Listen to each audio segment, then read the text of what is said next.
Hello everybody, it is October 8th, Thursday at 11:35 a.m.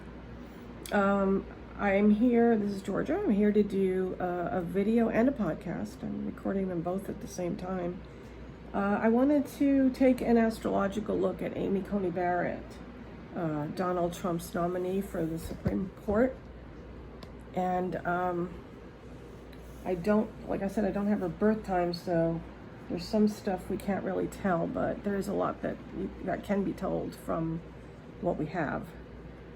So she's married to Jesse Barrett. He's a former prosecutor. He's now in private practice. She has 2 children that she adopted from Haiti. Shows a generous heart. And she has a young son with Down syndrome. So she's got a lot going on. I want to note that when she was at Notre Dame, she was the editor of the Law Review, which is very prestigious. Yeah, only the top students get to do that. She clerked for Lawrence Silberman, U.S. Court of Appeals, and Antonin Scalia, the U.S. Supreme Court. So those are very prestigious clerkships too. Mostly only the best get a clerkship at all, and usually that's like a Superior Court, not the Court of Appeals or the Supreme Court. So she was the best of the best. She was actually a very distinguished professor at Notre Dame, specializing or teaching federal courts, constitutional law, and statutory interpretation. And she was Distinguished Professor of the Year, I think more than once. So in May of 2017, she was nominated by Trump for a seat on the U.S. Court of Appeals 7th Circuit, which is Illinois, Indiana, and Wisconsin. And she's now currently up for a U.S. Supreme Court nomination. And I want to start by saying just the general astrology of this time right now. It's not a good time to be choosing this. She may not get chosen. They may not have the hearings. Obviously, they're all sick, so. Or she may get it and then be removed for some reason. So Mercury going retrograde, Mars retrograde, there's other outer planets that are retrograde. It suggests a do-over or, a don't do it all because of things that go wrong when they try to do it. So something around that. There's something around the whole election. It's not...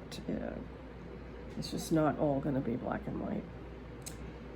So she has been criticized for her beliefs about the Affordable Care Act.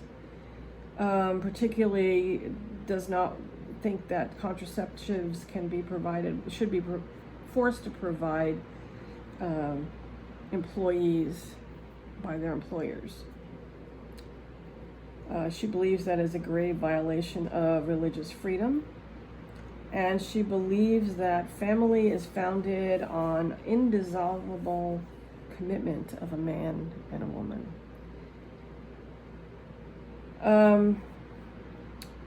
She's also gone on record. She's a very devout Catholic, so abortion is a big no-no. But she's also said that, since it's already been challenged, it's been decided and challenged so many times that probably it will stay, but it's the states that will be challenged. They may, under her, be forced to do internal exams and all these things that they've been doing to women to try to get them to not have an abortion. My belief on abortion is I totally believe in a woman's right to choose. If you're against abortion, please don't get one.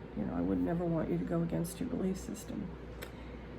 However, I feel that since there's a substantial portion of the population of the United States that believes that it's murder, and on some levels it may be,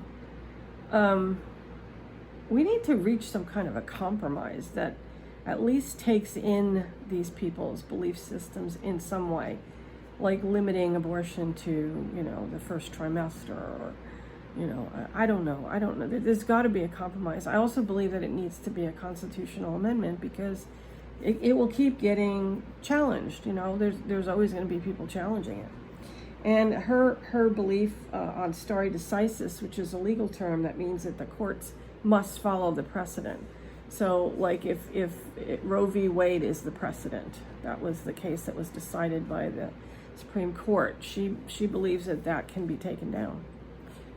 That's just her legal opinion. And, you know, not being a lawyer, I don't know what her basis for that is. I just have no idea. But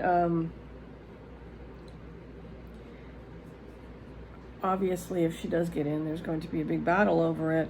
And, you know, I do believe that there's got to be some kind of a constitutional amendment and some kind of a compromise. We, you know, as much as we believe what we believe, people who are pro-choice, and that's not pro-abortion. That doesn't believe that we think abortion is wonderful, just pro-choice. But I think it's important that other people's belief systems be taken into consideration, not necessarily forced on anybody, but some kind of consideration given. That's just my feeling. I have Libra on my midheaven, so I'm always going to look for a compromise. So the other thing I want to say about her is, you know, much has been said about her belonging to the People of Praise, which is a very right-wing Catholic religious group, and they say, well, you know, they believe that women should be handmaidens, like the program. But, you know, I think you have to look beyond that. I think that's something that liberals are putting on her, but I don't think it's deserved. I mean, she is up for a Supreme Court judgeship. She obviously doesn't believe that women should be home cooking and pregnant in the kitchen. So, and her husband is actually the one who has the lesser job. He has, you know, he works in a law firm. I don't know if it's his own, probably. She's the one that's going to the U.S. Supreme Court, which is the highest legal position in the land that you can get. So I don't kind of buy that. She believes that women should be subservient, and I don't think it's fair to put that on her. So, let's see, what else did I want to say? There's something else here. Oh, her father was in the oil business and her mother worked. Her mother was a French teacher. So, you know, we're not seeing that she's wanting to stick women barefoot pregnant in the kitchen. Just saying. So her chart, her sun is in Aquarius. And Aquarius, I don't know, people don't seem to realize, but Aquarius has two rulers. There's the old ruler, which is Saturn, and the new ruler, which is Uranus. So since Uranus was discovered, it's been put on Aquarius. But Saturn is also a ruler. And I have found, like in my readings for Aquarians and my knowledge of Aquarians, that there are two types of Aquarians, the Saturnian Aquarians and the Uranian Aquarians. The Uranians are the ones with the ideas that are so far in the future, and, you know, freedom for everybody, and peace, love, brotherhood. Come on, people, smile on your brother, everybody get together, try to love one another. That's an Aquarian song if I ever heard one, but a Uranian Aquarian. Saturnian Aquarian is more disciplined, more restricted, and more like, truthfully, like her. So she definitely is a Saturnian Aquarian, which brings me to her Saturn. And I'm not doing this whole chart, so I'm just going to point out some things. Her Saturn is at 29 degrees of Taurus. Saturn is where your lessons are, where your restrictions are. It's also trine her North Node, which is also in Aquarius, conjunct her Sun. And it even looks as though a lot of the stuff in her chart just kind of flows into that North Node Sun conjunction, which means that her soul's purpose, which is your North Node, is very much who she is. It's all of who she is, you know. And South Node in Leo, so past lives of being important, being, you know, somebody famous, or a king, a queen, a princess, you know, just being very special in past lives. And in this life, it's about giving service to humanity, bringing in the new age. I just think she hasn't quite found herself yet. That's a judgment. I shouldn't even say that. But I just feel like, there's going to be some change in this woman in the next few years. Mainly because at the moment she is going through her Chiron return. Chiron return occurs between ages 48 to 50. It depends on, the cycles of Chiron and, how far, you are, where it is in your chart. Her Chiron, her natal Chiron is at 10 Aries, Chiron in Aries. So Chiron being where your early wounds come from. And Chiron in Aries is about the self, the first house, who I am. There was some childhood wounding as to who she was.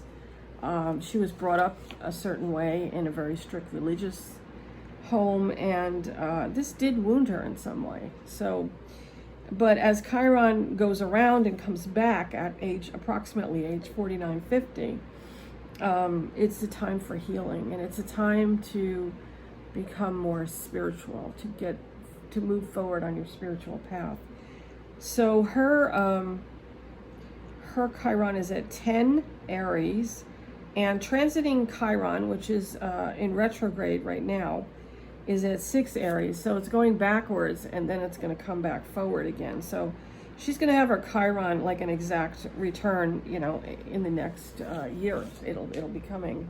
And I don't know. I have to look to see if it's going to retrograde again. I don't know. But so she's got a Chiron return right now. She has Saturn trine. Saturn is transiting. Saturn is at 25 Capricorn. Her natal Saturn is at 29 Taurus. Now, one thing about the degree 29 is the last degree of the sign of Taurus. And Saturn is your karma, and it is, it is restriction, your lessons. And this is like Saturn in Taurus, lessons regarding your value system, what you believe in, money. This is all Taurian. And at 29 degrees, this is her last chance. So if she doesn't get the right values in this lifetime, she's going to be in big trouble. I don't know exactly what they do to you, but at 29 degrees, it's like the last degree in the sign. And that's a problem. And for me to say, where she needs to go and what her lessons are, it's not my place to judge, So that's between her and her God or whatever. So anyway, so she's in a Saturn trine, which means that that's being stimulated. Saturn is at 25 Capricorn. It's going to move into Aquarius pretty soon. I had the date somewhere, but I think it's December. So, which means Saturn is going to come up on her north node and her sun and conjunct it. And that's going to be life-changing.